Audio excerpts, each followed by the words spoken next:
Murder Drones. Boy, do I love this show. I've made multiple reviews for this. And now it's nearly the end of the review series for Murder Drones.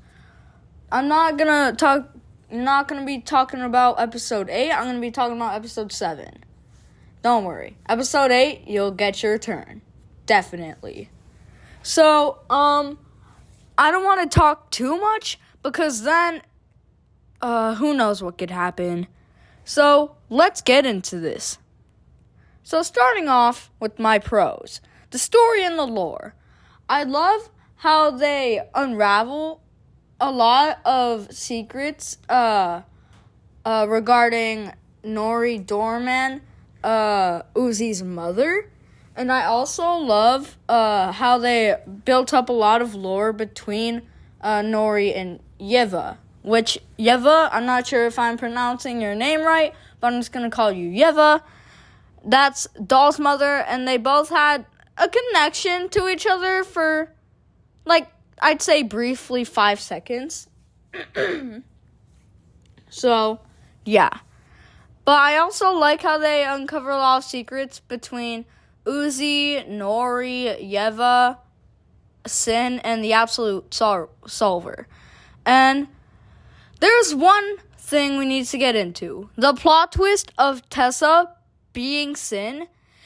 I was not expecting that. What? My jaw dropped during that scene. And I'm sure you could say the same too. That was just a super surprising scene. I love that scene. Now, on to the next pro. The visuals and production. Now, normally, I would say... Normally, for visuals, I would say animation or cinematography. But I think I'm going to switch it up a bit and just say visuals and production. These visuals, man, it's insane. I feel like they put the visuals to its fullest in this episode specifically. Well, with episode 7 and 8, that's another thing we have to get into in my episode 8 review, but shush, we'll get into that probably next week. Probably. But, anyways, back to the point. I love the details in this episode. I really love it. And the animation during that fight scene in that one mansion place, I forgot what it was called. It was like they took the animation to its fullest. I love it. And yeah, I think they really did amazing on the visuals with this episode. It's just incredible, and I love it. On to the next pro. Horror and comedy balance. I love how they balance the horror and the comedy so freaking well in this episode.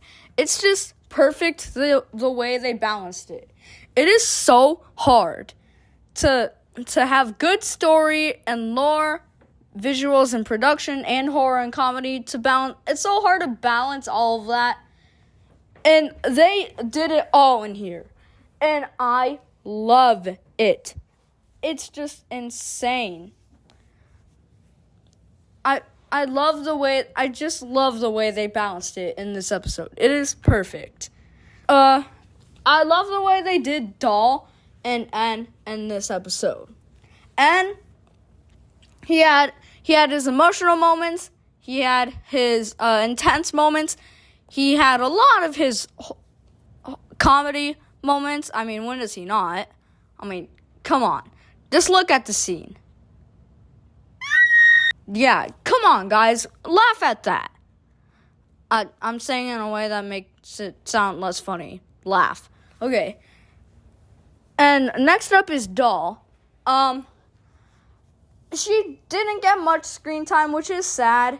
And sadly, she got murdered in this episode. And when I say murder, I mean murdered. it's kind of sad to see that Doll is now gone and couldn't even make it to the final episode. And in a Murder Drones panel, I'm pretty sure about a month or two ago, Doll's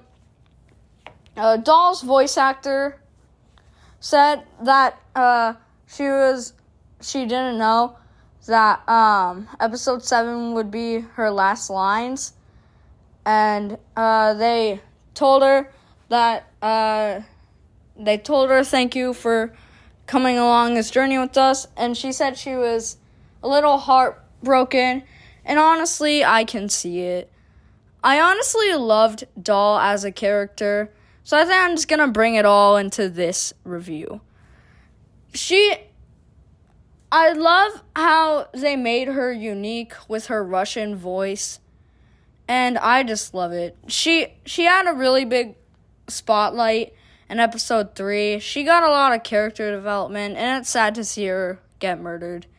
But now, on to my sad little cons. In this episode, it's hard to prove that Uzi and Ann were responsible for Nori's death. There's really no proof for it, and that's kind of a missed opportunity in this episode to give more character growth. There isn't really much character growth in this episode, I will admit.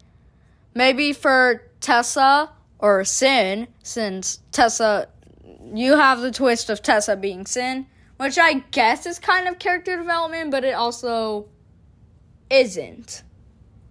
It's just it's not really I can't really call that character development, at least in my book. Comment down below if you guys would call that character development. But there's no actual way of proving that Uzi and Anna are responsible for Nori's actual death. I'm not sure. Nobody knows if it was Nori who was responsible, N who was responsible, V who was responsible. Nobody knows who is responsible, and there's no proof for who actually is responsible. And that's a missed opportunity to give character growth. The pacing issues. I was walking into this episode thinking it was going to be a little more above 30 minutes long, but it wasn't. Don't get me wrong, it was on the more longer side of the Murder Drones series, but I feel like it could have fleshed out a little more moments in this episode.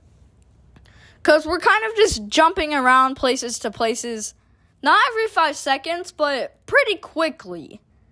And it kind of makes it hard for viewers to follow. So, yeah, that's not really a good thing.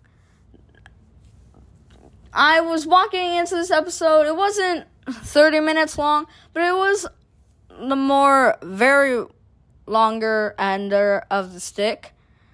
So I was walking in thinking it would be somewhat good paced, but it honestly really wasn't. I'm sorry, I just had to let that out of me. So earlier in the review, I mentioned that it was heartbreaking to let Doll go, but I find it crazy how a character with this much depth and potential was killed this early into the series. And it's kind of a very missed opportunity. And that's another thing that kind of holds down the episode with the pacing. I feel like they could have fleshed out Doll's death a little more, because it was really, really fast realizing that Doll was actually dead, and they didn't let that moment breathe, which kind of takes all of the emotion from her arc, and it's just a really, really missed opportunity. That's kind of the worst of the worst cons I had with this episode. I am so sorry, but that's gonna wrap up my review. So that's kind of it for today.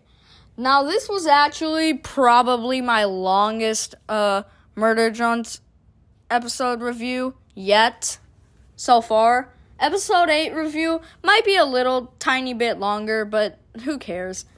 So those are my unwanted opinions of episode 7, Mass Destruction of Murder Drones. Now, comment down below what you thought of this episode. And before we go, I would like to give my rating. Although most of you are thinking, since I've been saying a lot of stuff that made it feel like I was kind of divided with this, I really wasn't. I just had cons to it. I never really said it was divided. It's still a really, really great episode. Because although it has its cons, again, the pros really kind of competes with its cons. That's what makes this series so well. There can be these cons, and then these pros pop in to just wash them out of the waters. And I love it. So my overall rating, I think this is the best episode yet. I feel like they're getting better and better ever since episode 5, which was probably my least favorite episode. Not that it was bad, but it was still the weakest. But then, ever since then, they've been improving, and I love it. And next week is going to be my final review for a Murder Drones episode, being a Murder Drones episode 8 review. So get ready for that, guys. And I'll see you guys next week. Yeah, next week. So I'll see you guys later. Also, I lost $5 in the bank account while watching this episode, so that's neat.